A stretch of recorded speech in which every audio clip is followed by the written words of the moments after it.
Lord forgive me for this trap shit. Sergeant Smack making backflip. Telly Hank did with the action. With the vital speaking Spanish. Frank Matthews, how I vanish. Poof. Came back like I'm King Tut. Gold BBS is on a beamer. When Fat Cat was 10 queens up. Ball off the profit, not the re-up. Fly like Puerto Rican Jesus. Uptown like I'm Baby Maine. Just caught a touchdown from the Bay.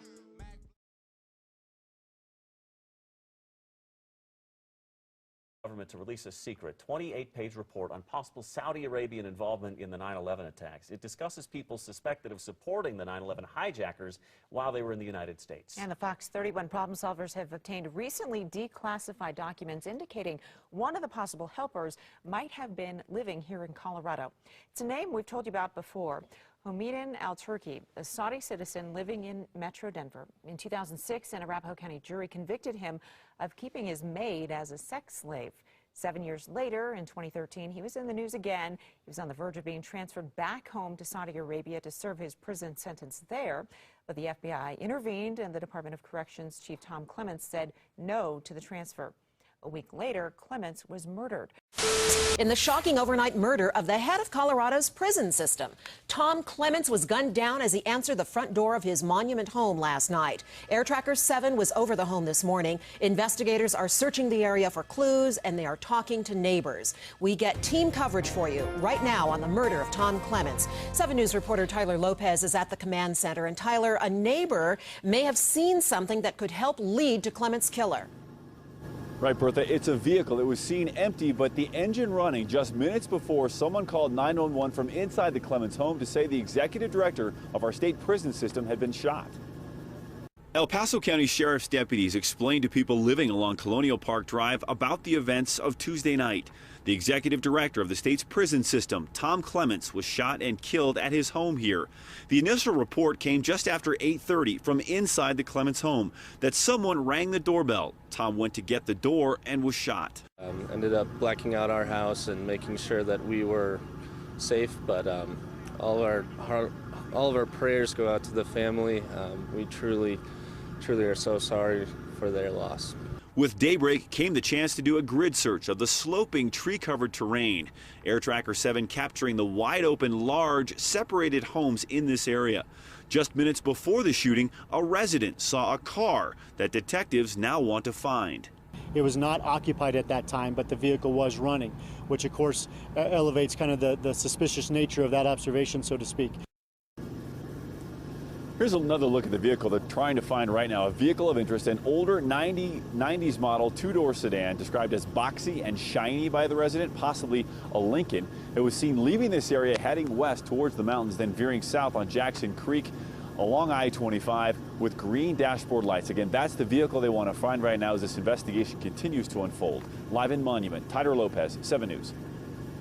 Tyler, now take a look. Flags outside public buildings in Colorado are lowered to half-staff this morning in honor of Tom Clements. The governor says they're going to remain at half-staff until the day after his funeral. 7 News reporter Lance Hernandez continues our team coverage now. And Lance, in an emotional appearance that you and I were tweeting about this morning, Governor Hickenlooper called Clements a dedicated, committed, and caring public servant. Bertha, Governor John Hickenlooper struggled to hold his emotions in check while talking about Clements just a few hours ago. He paused several times and explained that he and his staff were there with leaden hearts and insufficient words.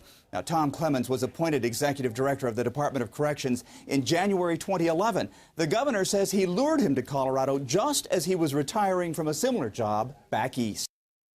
That's the #2 guy at Corrections in Missouri after 31 years. He was far and away the best choice we could find anywhere in the country. In many ways, he helped define what a public servant is. He did his job quietly and intently. He cared deeply about his staff, his family, and the community. Tom Clements dedicated his life to being a public servant, to making our state better, to making the world a better place. And he is going to be deeply, deeply missed. He was a great friend to me, to I think all of us. The governor says his thoughts and prayers are with Clements' wife, Lisa, and with the couple's 2 daughters. He said the incident, whether it's in retaliation for something we don't know about yet, is also an act of intimidation.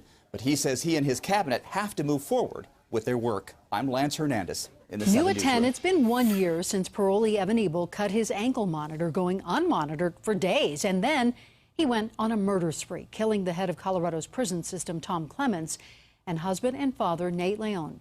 Call 7 investigator Teresa Marchetta spent the last year uncovering failures at the Department of Corrections. Now only on 7 News, Teresa is talking with Nate Leon's wife about a year without justice or answers.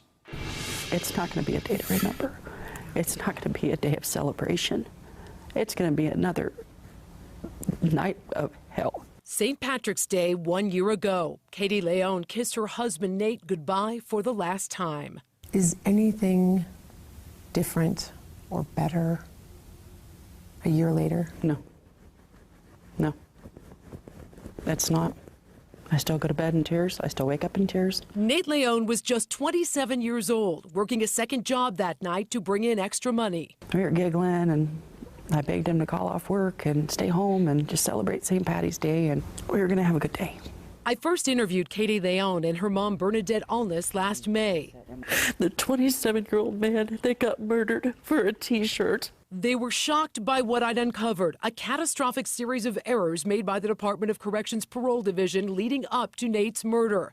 Hearing for the first time from me how a dangerous parolee and known prison gang member went unsupervised for days, killing Nate for his Domino's uniform to use in the murder of his ultimate target, the head of the Colorado prison system. We were dusted under the rug. All these months later, they say no one in the DOC or any other agency has taken accountability. Dust me off all you want to. I'm just the wife. Or explained in any detail to them how the case unfolded. No, they just told us, you know, this is who killed your husband. We're positive that this is who killed your husband. And that's where it ended. And that's exactly where it ended. We haven't heard from anybody since, and that was, you know, a month into it or so. But just this month, another bombshell. Katie learns not from investigators, but instead from social media. Her husband's killer forced him to make a recording before his death. It was kind of a slap in the face. My friend sends me over, oh, well, did you hear what happened? And then sends me over the article like it was just like hitting a brick wall. There is no healing. For herself, maybe, but Katie has devoted every second of the last year to helping their 5-year-old twins heal. They're happy and they're so smart. And understand the grievous offenses not even an adult mind can grasp. I don't know what to tell them and how to make them understand. It's not their fault. Daddy didn't abandon them. It wasn't Daddy's choice. That Daddy's gone. But he's gone. I just said a bad man hurt Daddy, and Daddy went to heaven, and Daddy's an angel now.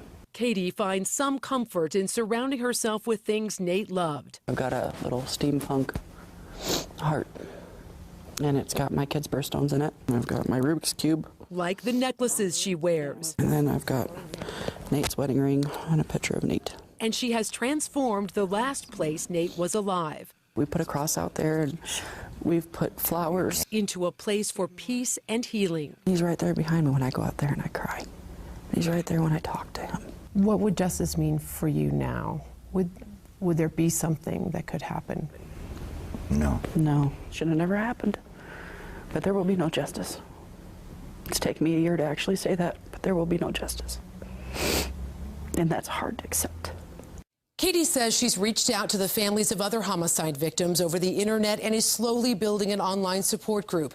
Because she's had no contact with the agency whose errors led to her husband's murder, she's not optimistic any real change is taking place at the DOC. I've promised her we're still holding officials accountable. I'm Call 7 investigator Teresa Marchetta. And we have more from our interview with Katie Leon available right now on the 7 News app. It's one of our top stories. A 7 News alert, a possible motive emerging tonight in the Tom Clements murder case. Investigators working on the chance that a suspect, Ebel, may have been carrying out a hit ordered from behind bars. 7 News reporter Don Champion live now at the Capitol. And Don, investigators also looking to see if Ebel had an accomplice. And Mike, it's one reason why security is being increased around Governor John Hickenlooper. Tonight, investigators are looking into the possibility that a decision made by the state's prison chief just a few weeks ago may have rattled a prison gang so badly, someone ordered a hit. They are words from a broken-hearted mother. Evan Ebel's mom, Jody, writing in a new online blog, "I am trying to make sense of what has occurred in our lives. We did not see this coming." Investigators also trying to make sense of it, trying to connect the dots between Ebel, the murder of pizza delivery driver Nathan Leone, and state prison chief Tom Clements. Sources tell 7 News one possible motive surrounds a decision by Clements a month ago to shuffle members of the 211 crew around state prisons. Ebel was a member of the gang. Sources say Clements thought the gang was too strong and wanted to weaken their base. His murder, possible retaliation for that decision. It could be done. Reverend Leon Kelly runs a parolee gang reform group and says a hit can easily be made. A girl who went in for a visit, for example, the message sent that way. Somebody's getting out. The message sent that way. Investigators are now going through Ebel's phone and other forms of communication for any clue on if the murder was a hit job. Even though Kelly believes Ebel acted alone, if he indeed was told to perform the job, it would have been an order he felt he had to carry out. If there's fear, and a lot of these guys deal with the element of fear, if you don't do what we tell you to do in the way that we tell you to do it, not only will you be in jeopardy for your safety, but your family as well. And tonight, state prisons are still on modified lockdown in the wake of Clements' murder. We are also told 211 crew members who are in and out of prison are also being interviewed as part of the investigation. We're live downtown tonight. Don 7 News working breaking 7 news from our partners at the Denver Post right now. There are new details as to why parolee Evan Ebel killed Colorado's prison chief and why Ebel fled all the way to Texas. 7 News reporter Mark Stewart is breaking this down. Mark? And Mike, right off the top, we want to make it clear the information in the Denver Post comes from a source who has direct access to sealed court documents and to the investigation itself. Let's first look at the motivation. The source says the idea to recruit Evan Ebel to kill prison's chief Tom Clements was crafted when Ebel and the 211 gang's founder Benjamin Davis were both in prison. The Post reports Ebel was recruited as payback after he was threatened by another gang. The 211 crew protected him. Another key question that may be answered: why did Ebel head to Texas, where he eventually was killed in a shootout with police? The Post reports investigators think he was going to the home of a fellow 211 gang member who was on parole living south of Dallas. The source also says Ebel stayed at a safe house in Colorado Springs for 2 days after Clements' murder. And while we have a better idea as to how Ebel got involved, we still don't know exactly why Tom Clements became a target. Was it because he tried to break up prison gangs? We have a link to the Denver Post complete story on the 7 News app. Reporting live, Mark Stewart, 7 News. A new question about the murder of the chief of the prison system in Colorado, gunned down in his doorway on his porch. Was his death somehow a payback for trying to break up a white supremacist gang which has been organizing in American prisons? ABC's Dan Harris pieces together clues. Today, at a memorial service for Colorado prison chief Tom Clements, wrenching words from his wife. Tom and I were watching TV and our doorbell rang.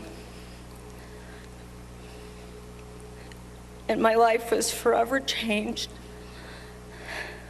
The prime suspect, Evan Ebel, a recent parolee who was killed in a shootout with police in Texas 2 days later.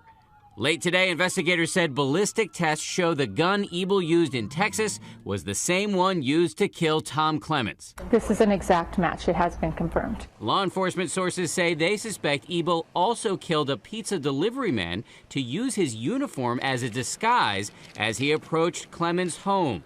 Ebel was a member of the white supremacist prison gang called the 211 crew. ABC News has learned that in the months before he died, Tom Clements thought the gang was too strong, and to break it up, he ordered members sent to different institutions. Investigators are now interviewing inmates to see if the gang ordered a hit on Clements.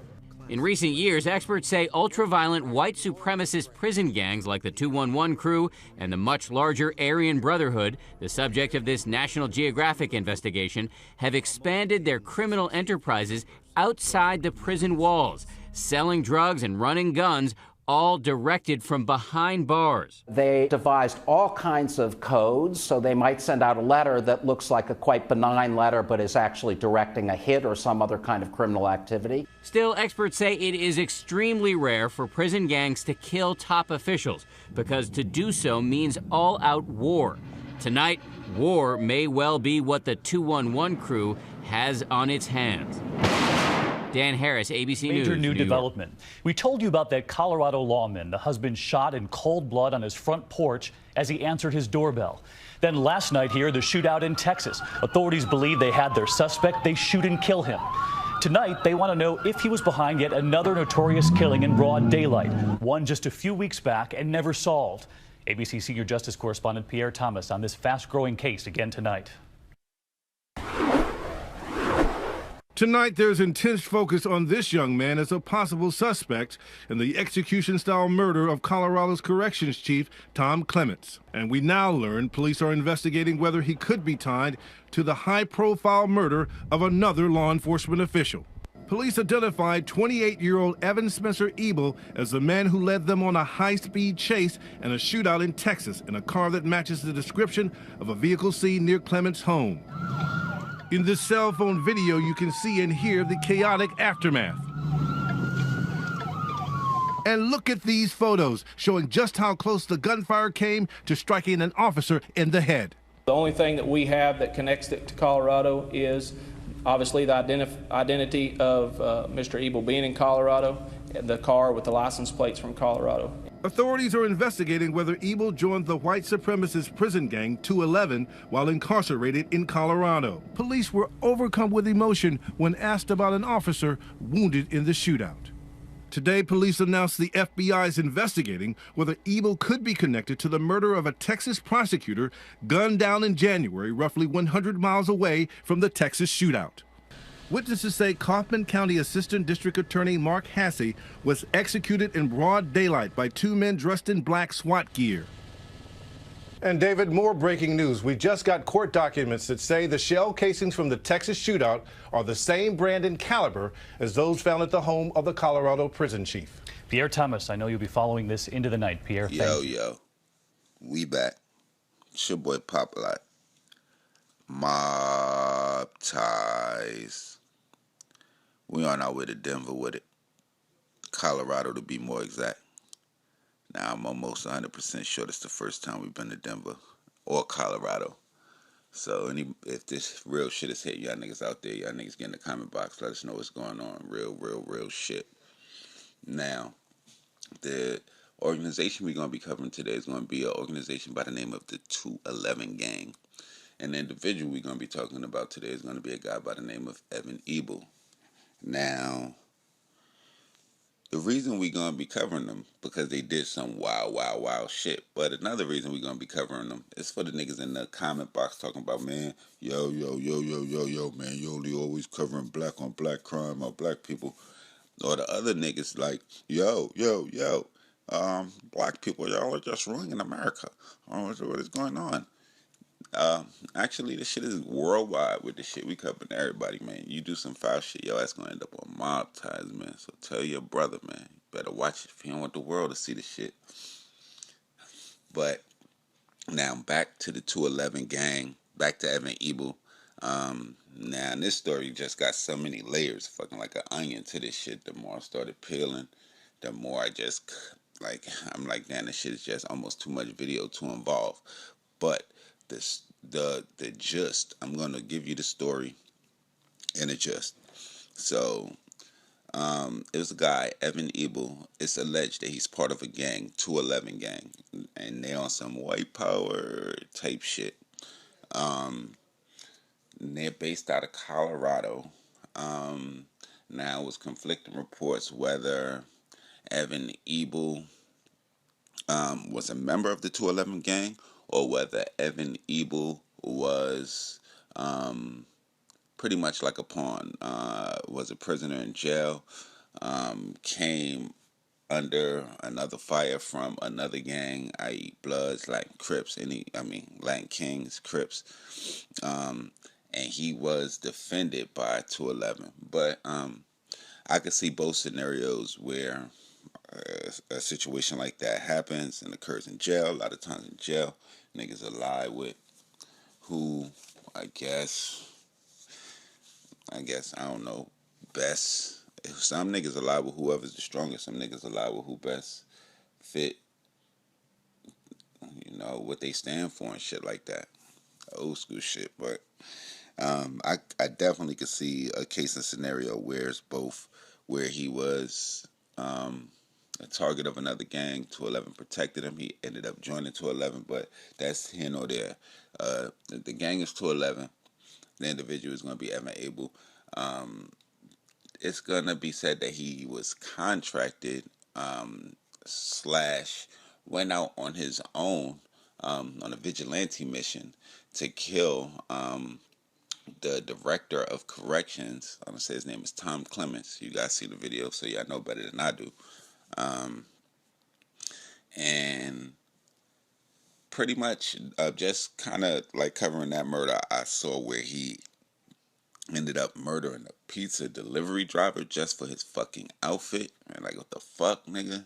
You on some wild bullshit, man. You know you could have got a damn FedEx. You could have got any kind of shit. You probably could have even bought the pizza shit online. But this nigga killed the nigga, made him record some kind of a credo, some kind of I don't know, some pledge that he wrote where he was I guess I want to say he was just kind of pretty much dissing the prison reform system. He was dissing the governor, talking about he was going in on solitary confinement, of how they don't care about the victims, how they don't care about the prisoners, how they don't care about the families of the prisoners dealing with this. It was like a whole long shit. So, not that I lose y'all. I'm gonna bring y'all back to speed. 211. Ebel. He aligned with the gang. He was released from prison. He cut off, this one thing I forgot to mention, he cut off his monitor. I guess he had a ankle monitor. He cut that off, went rogue. Ended up killing a pizza delivery driver for his uniform. That way he can go to the house of Tom Clements, where he knocked on the door, executed him once he answered the front door. Ended up fleeing to Texas, where he was subsequently killed in a shootout with Texas police after he pretty much engaged in the shootout with them. Mr. Lecce was going to meet 211 gang members in Texas. And now the reason I said I talked about the credo, and I talked about the manifesto that he wrote and had the piece of delivery read on tape before he executed him. Now it was also other plots. It's like, remember when I said the shit like peeled like an onion? There was also some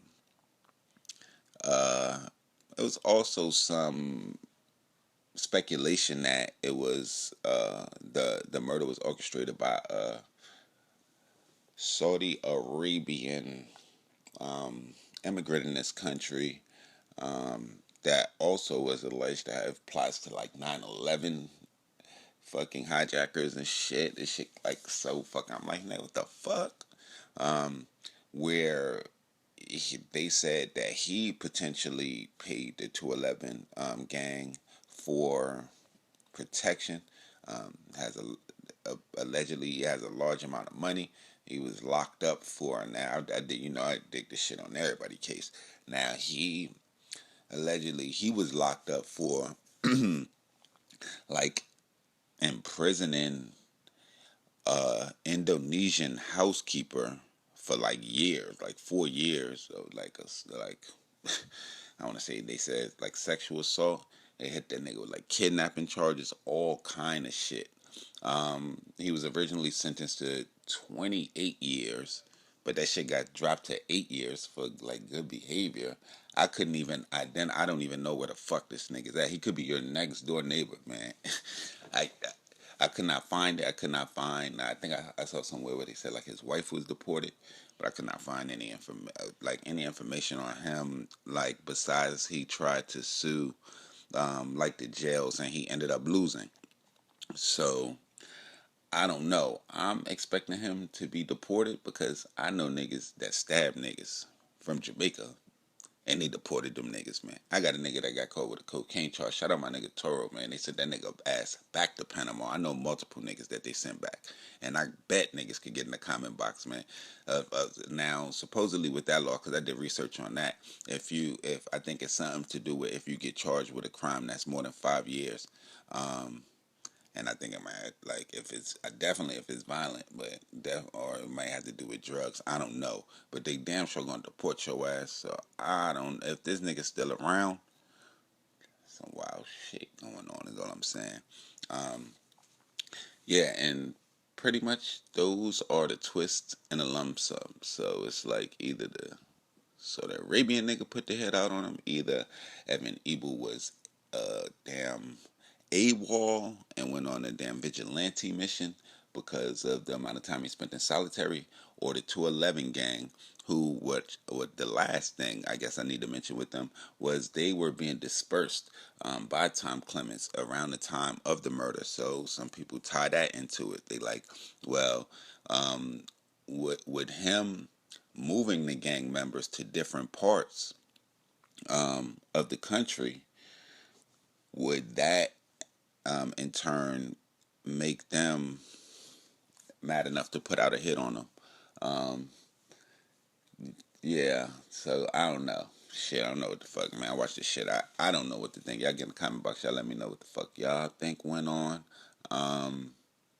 Yeah, and that kind of brings up another thing that I kind of want y'all to talk about in the comment box. A lot of times with the jails and the gangs, they think that they like spreading them out to different parts of the nation kind of kills the gang, but in a lot of hints or in a lot of times, it pretty much make the gang stronger because they're able to preach their ideology to like different parts of people that wouldn't came in contact with it. So y'all let me know what y'all think about that. We're gonna be back with some more real shit. You already know what it is. It's your boy Popalot, Mobb, Ties.